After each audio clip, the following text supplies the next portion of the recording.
ఈ book hero Shri Venkaiah గారు అంటే మా నాన్నగారు ఆయన పుట్టడం తర్వాత ఆయన జర్నీ అంతా ఈ బుక్లో ఉంది. అది చెప్తే చాలా లేట్ వస్తుంది. అయితే ఆయన జీవించినంత వరకు మీలాంటి పేదల కోసం చాలా కష్టపడి అక్కడ ఉన్న లోకల్ విలేజ్ని కూడా డెవలప్ చేస్తూ చివరికి ఆయన అర్ధాంతరం అంటే 50 years లోపలే చనిపోవడం జరిగింది.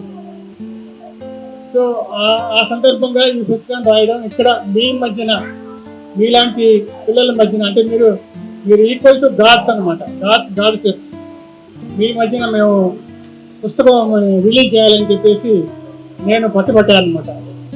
లేకపోతే ఇక్కడ రవీంద్ర భారతిలో చేద్దాము, అది చేద్దాం, ఇది చేద్దాం, ఏది లేదు, ఏదైనా ఆర్గనైజ్లో చేద్దాము అని అయిన తర్వాత డాక్టర్ స్వామి గారు ఇనిషియేటివ్ తీసుకొని, ఇనిషియేటివ్ కాదు మొత్తం ఆయన బుద్ధ స్కంధాలమే నడిపించి ఈ ఫంక్షన్ ఇంత బాగా గ్రాండ్గా అరేంజ్ చేశారు.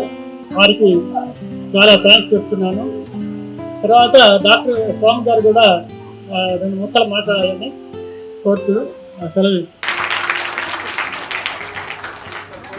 మన మధ్యలో శ్రీరామ్మూర్తి గారు కూడా ఉన్నారు. వారు కూడా కొన్ని మాటలు బుక్ను ఉద్దేశించి మాట్లాడతారు. మనందరం జాగ్రత్తగా విందాం.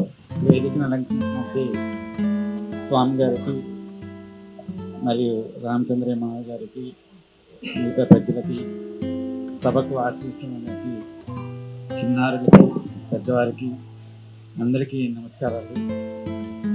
ఈరోజు మనం జరుపుకున్నటువంటి ఈ చిన్నపాటి మీటింగ్ అండి, అది ఏ సందర్భం జరుపుకుంటున్నామో అంతా రామచంద్రయ్య గారు చెప్పారు.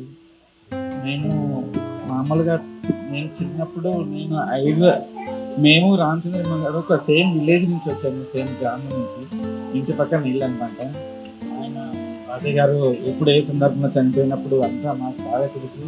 ఆ విలేజ్ని ఎలా డెవలప్ చేస్తారో అంతా కూడా బాగా తెలుసు. నేను ఈ సందర్భంగా పెద్దవారికి కానీ చిన్నపిల్లలకు కానీ చెప్పదలుచుకుంది, మీరు డాక్టర్ అంబేద్కర్ లాగా మంచిగా చదివి మహా గొప్పవారు అవుతారని ఈ సందర్భంగా మీకు ఆశీస్సులు అందజేస్తూ ముగించుకుంది. ఇప్పుడు ముఖ్యంగా సబ్జెక్ట్ అంటే, ఇప్పుడు ఈ పుస్తకం మీరు చూస్తున్నారు, ఈ ఫోటో చూస్తున్నారు, ఇక్కడ కూడా ఫోటో చూస్తున్నారు. ఇది కుమారుడు, అది వాళ్ళ తండ్రి రాసింద పుస్తకం. అది చాలా గొప్ప మాట. ఏ విధానంగా మన బైబిల్ గ్రంథం ఎంత భక్తుడు అది కలిసి రాసిందా, ఆ విధానంగా వీళ్ళ అనులు ఉండి కూడా దేవుని జ్ఞానం ఎరిగి ఈ పుస్తకం కొడుకు గురించి రాసిందా. కొడుకు గురించి ఎందుకు రాసిందా? ఆయన సేవా భక్తి, ఆయన చాలా మంచి భావన ఆయన లోపల ఉంది కాబట్టి అది ఆయన ఈ పుస్తకం మంచిగా రాసి, అది దేవుడు ఇచ్చిన జ్ఞానం, దేవుడు ఇచ్చిన బుద్ధి, బలం, శక్తి. అందుకే అది బ్రదర్ గురించి మన అందరు కలిసి దేవునికి స్తోత్రం చెల్లించి దేవునికి ఆహ్వానించి అందరు దేవునికి స్తోత్రం కలుగును గాక. అందరికీ ప్రైజ్ లార్డ్. ఈ మాట, ఈ సాక్ష్యం దేవుడు దీవించును గాక. ఆమేన్. ఈ సమయంలో డాక్టర్ ఏవే స్వామి గారు చివరిగా మాట్లాడుతున్నారు. అందరం చప్పట్లు కొడుతూ వారిని సాధనంగా ఆహ్వానిస్తాం.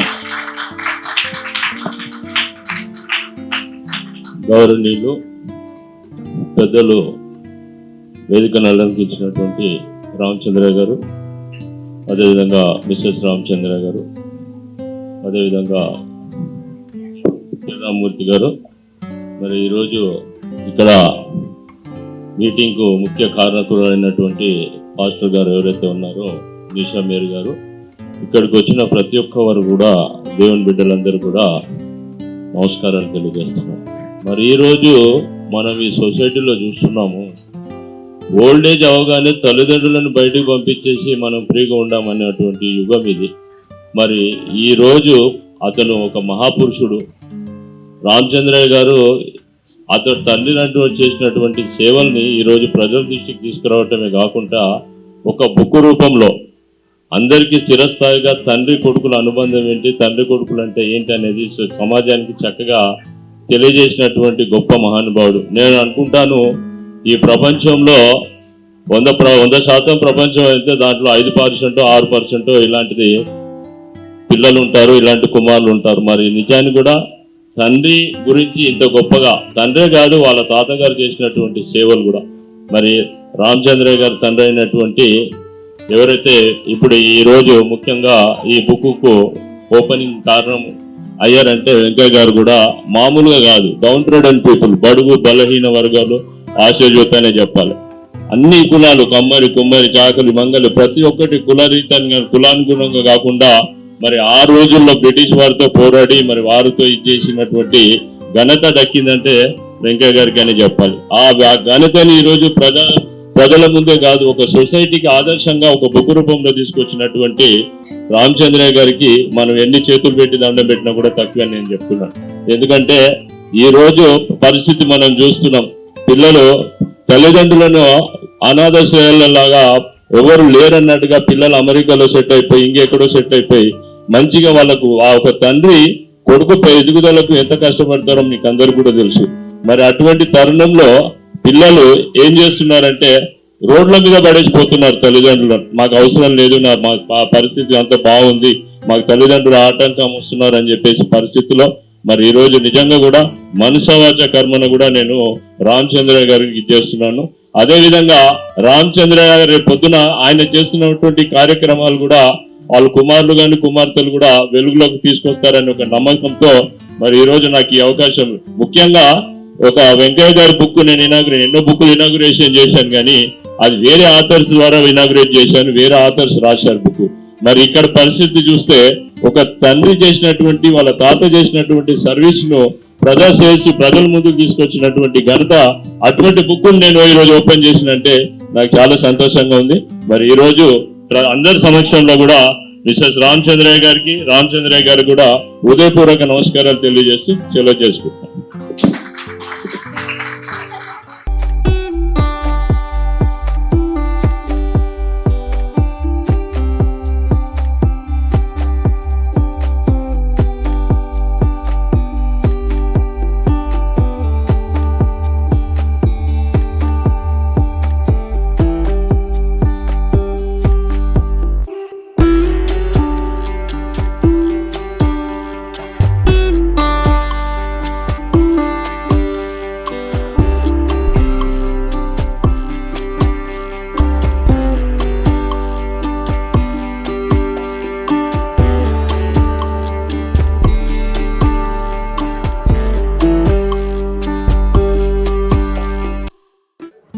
ప్రజెంట్ అయితే నేను ఓల్డ్ ఏజ్ లో ఉన్నా. సో ఫాదర్ కి సంబంధించిన ఎమోషన్స్ అయితే మనకు తెలుసు ఎట్లుంటాయి ఏంది అని చెప్పేసి.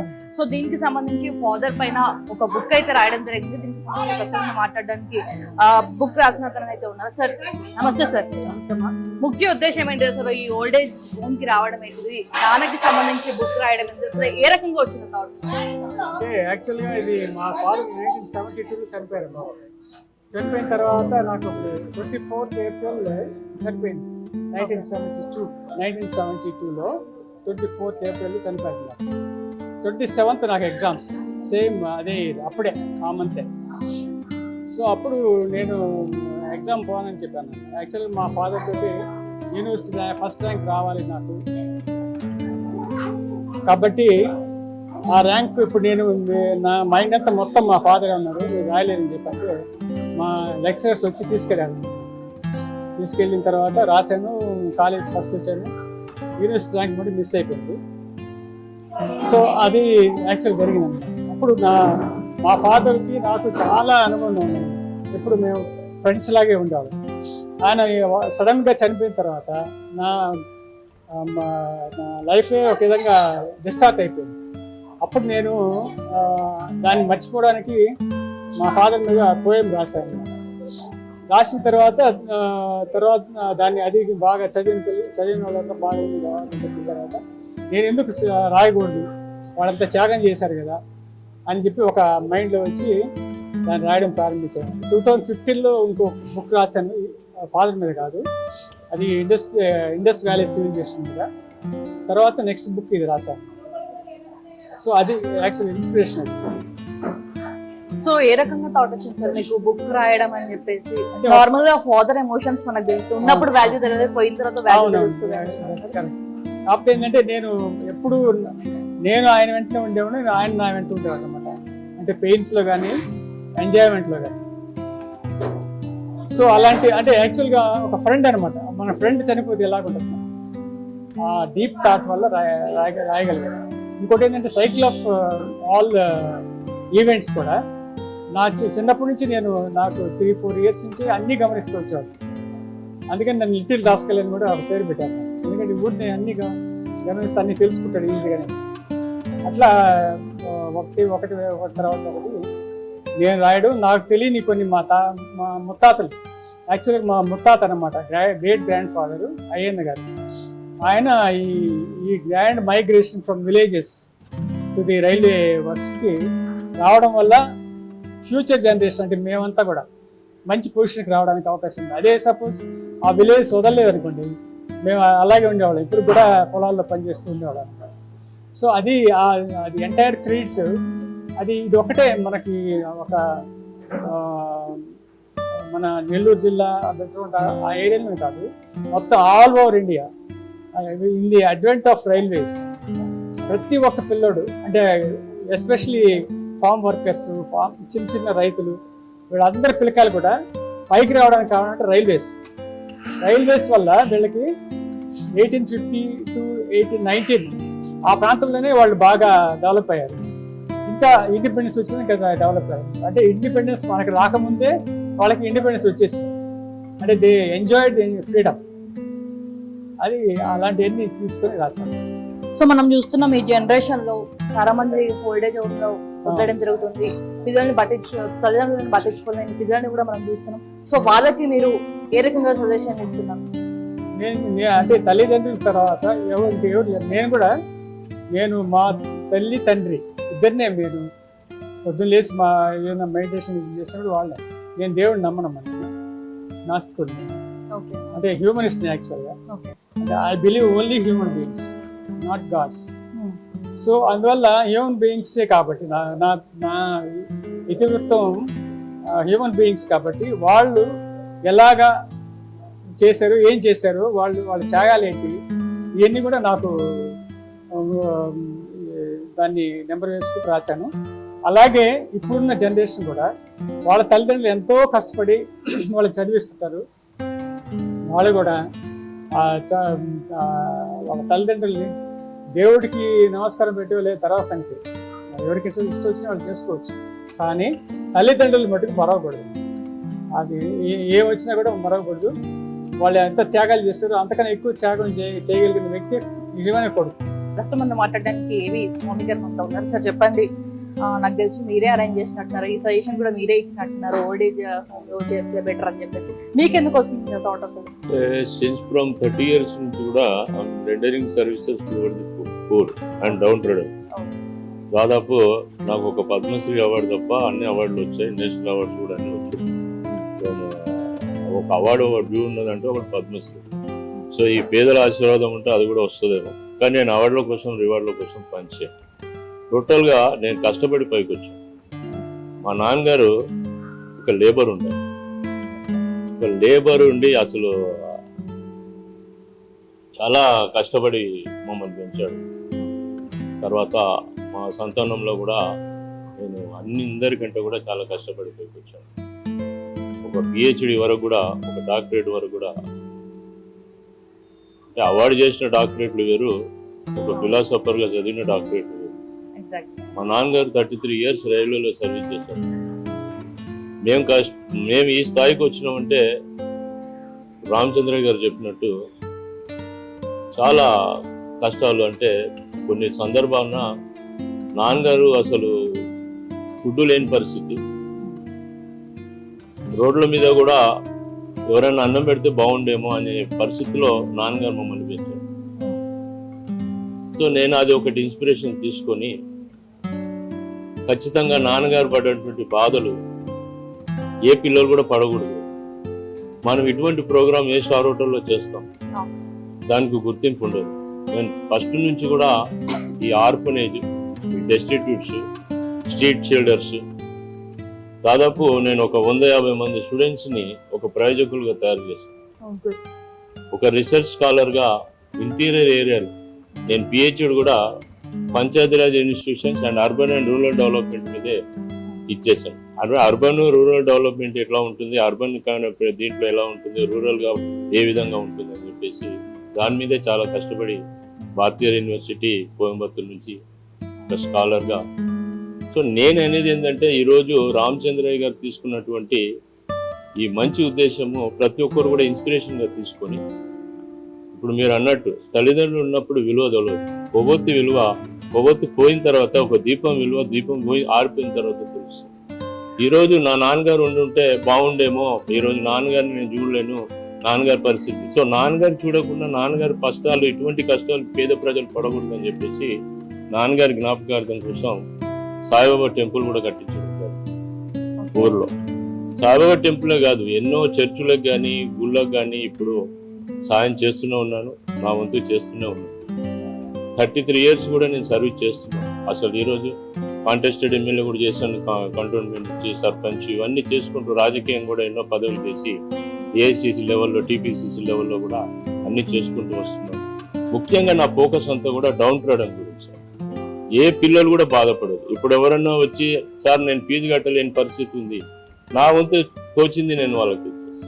ఎవరన్నా వచ్చి నాకు బుక్స్ లేదు, నేను ఎప్పుడు ఈ బుక్స్ మీద, తర్వాత వచ్చేసి పెన్సిల్స్ కానీ బుక్స్ కానీ బట్టలు కానీ నెసెసిటీస్ ఏదైతే ఉంటుందో, ఇప్పుడు ఒక అతను ఎవరన్నా వచ్చి చర్చ్ ఆగిపోయింది ఏదన్నా ఉంటే కూడా నేను ఒక టెంపుల్ ఆగిపోయింది, ఒక మైసమ్మ టెంపుల్, అమ్మవారి టెంపుల్ ఆగిపోయింది, ఓ బాబా గుడి, ఇది నా వంతు కృషి చేస్తాను. నేను సంపాదించిన దాంట్లో నా వంతు ఎంత చేయాలో చేస్తాను. ఈరోజు మా బాబా గుడిలో కూడా నేనే ఫౌండర్ చైర్మన్గా ఉన్నాను. సరే ఎన్నో కార్యక్రమాలు చేసుకుంటూ పోతున్నాను. అమ్మ నాన్న ఆశీర్వాదం ఉంది, ఇలాంటి పెద్దల ఆశీర్వాదం ఉంది కాబట్టి నాకు ఒక సంకల్పం ఈ విధంగా వచ్చింది కాబట్టి దీన్ని నా చేతుల మీద చేస్తే బాగుంటుంది. ఈరోజు తల్లిదండ్రులను మీకు తెలుసు, యూఆర్ అవేర్ ఆఫ్ దట్, ఎంతో మంది రోడ్ల మీద పడేసిపోతున్నారు. ఈరోజు తల్లిదండ్రులను పట్టించుకొని వాళ్ళు చాలా మంది ఉన్నారు. మరి ఇటువంటి తరుణంలో, ఇటువంటి సొసైటీలో మరి రామచంద్రయ్య గారికి నేను చేతులు ఇచ్చి నమస్కారం చేస్తున్నాను, పెద్దవారు నాకంటే. మరి నా చేతుల మీద ఈ ఫాదర్ సాంగ్యూషన్ బుక్ ఇనాగ్రేట్ చేశాడంటే నేను ధన్యుని చెప్తున్నాను. ప్రస్తుతం మాట్లాడడానికి నిషు మేరీ గారు. మేడం చెప్పండి, మీకు ఎట్లా అనిపిస్తుంది? ఇంతమంది పిల్లల్ని మీరు కూడా చూస్తున్నారంటే, హ్యాండిల్ చేస్తున్నారు, సో మీకు ఎట్లా అనిపిస్తుంది? నాకు చాలా హ్యాపీగా ఉంది. అంటే 2009లా యేసు ప్రభు నాతోని మాట్లాడిందా, ఈ ఆర్ఫనేజ్ హోమ్ ఇంకా ఓల్డ్ ఏజ్ హోమ్ పెట్టాలి. నేను అంటే చాలా బాధపడిన. ఈరోజు తల్లిదండ్రులు ఇద్దరు పిల్లలకి పెంచుకోవాలంటే చాలా కష్టం, ఎంత కష్టం. ప్రభువా నేను అంతమందికి ఎక్కడ ఏర్పాటు చేయలేపు, ఇది రేగ్ది ఉంది, చర్చిలో పెట్టాలి అంటే పెట్టలేకపోతున్నా. మళ్ళీ దేవుడు మాట్లాడిందా, కుమారి నేనున్నాను, నేను అన్ని ఏర్పాటు చేస్తాను. తర్వాత నేను దమాయిగూడ పిఎస్ రావు నగర్లో 2 blocks తీసుకొని దాంట్లో కనీసం 38 మంది ఆర్ఫనేజ్ పిల్లలు, అంటే 2 కలిపి వీధి పిల్లలు ఉన్నారు, ఆర్ఫనేజ్ ఉన్నారు, ఆ విధానంగా. మళ్ళీ తర్వాత ఓల్డ్ ఏజ్ వాళ్ళు పాపం ఎలా నలుగురు కొడుకు ఉండి మంచి మంచి స్టేటస్ లా కొంచెం చిన్న కోడలతోని గొడవ జరిగి రోడ్ల పడేసి ఒక లేడీ డాక్టర్ నాకు ఫోన్ చేసింది ఉప్పల్లా, అమ్మగారు ఒక లేడీ ఉంది ముసలమ్మ, కనీసం 70 సంవత్సరం వయసు, మీరు తీసుకుపోతారు. వెంటనే నేను కార్ పట్టుకుని, నానో కార్ నాది, నేను డ్రైవ్ చేస్తా. వెంటనే నేను ఉప్పల్ పోయి ఆమెకి రాత్రి ఉండని కన్నా నేను పొద్దున 9 గంటకి తీసుకువస్తా. ఓకే అమ్మా, నేను ఒక పని చేయి, ఇంజెక్షన్ ఇచ్చి ఆమెకి ఎక్కడ దెబ్బ మొత్తం చెయ్యిరిగిపోయింది, అట్లా కింద పడేసి ఒక బండి గుద్దేసి చీకట్లా కనబడకుండా దుబ్బేసి వచ్చేసి, తర్వాత నేను పొద్దున ఉదయం 9 గంటకి పోయి ఆమెకి కార్లో పట్టుకొని తీసుకువచ్చి, నేను ఆయుర్వేదిక్ డాక్టర్ కూడా, నేను ఆమెకి మొత్తం పట్టి కట్టుకొని మాలిష్ చేసి మంచిగా ట్రీట్మెంట్ చేసి ఆమెకి మంచి మంచం ఇచ్చి మొత్తం ఏర్పాటు చేసిన తర్వాత 1 నెల తర్వాత ఆమెకి కొంచెం మెమొరీ వస్తుంది. మీకు అమ్మ, మీకు ఎంతమంది పిల్లలు, ఎంతమంది బిడ్డలు? అమ్మ నాకు 4 పిల్లలు, ఒక ఫిల్మ్ డివిజన్లో ఉన్నారు, ఒక దాంట్లో ఉన్నారు, ఒక దేంట్లో ఉన్నారు. అమ్మ ఆ పరిస్థితి మీకు ఎందుకు వచ్చింది? అమ్మ ఏం కాదు, నా కోడలుకి నేను నచ్చలేదు, ఈమెకు పంపి, ఈమె ఉండాలి లేకుంటే నేను ఉండాలి, అందుకే నా కొడుకు బండి మీద తీసుకొచ్చి రోడ్లో పడేసిపోయిందో, వేరే బండి గుద్దేసి నా కాలికి, చేయికి దెబ్బ తాకింది, కాలికి దెబ్బ తాకింది. ఒక 2 months లా కాల్చి మంచిగా నాది ట్రీట్మెంట్ ద్వారా. ఈ విధానంగా ఆమెకి మంచి సేవ, ఇంకా పిల్లలు కూడా ఓల్డ్ ఏజ్ వాళ్ళకి సేవ చేస్తున్నారు. ఆ విధానంగా ఇది 2014 నుంచి స్టార్ట్ అయింది. 9లో మాట్లాడిన దేవుడు 2014 నుండి నేను ఇది స్టార్ట్ చేసిన. ఇంకా మధ్యలో కరోనా మధ్యలో కూడా చాలా ప్రాబ్లం వచ్చింది. అప్పుడు కొందరు మందికి, ఎందుకంటే ఒకసారి గుంపు ఉండద్దు కాబట్టి నేను తీసేసిన, మరలా స్టార్ట్ చేసిన. ఇప్పుడు నడుస్తుంది. ఈ విధానంగా దేవుడు నాతో మాట్లాడుతున్నారు. నేను యాక్చువల్ బ్రాహ్మణ యేసుప్రభు అంటే నాకు తెలియదు, మాత్రం నిజంగా ఆయన ఎలా మాట్లాడుతున్నారు, నేను చాలా హ్యాపీగా ఉన్నాను. అందరికీ చూసి కూడా నాకు చాలా హ్యాపీ, చాలా సంతోషం. ఇట్లాంటి ఎన్నో ప్రోగ్రాం జరగాలని నా కోరిక.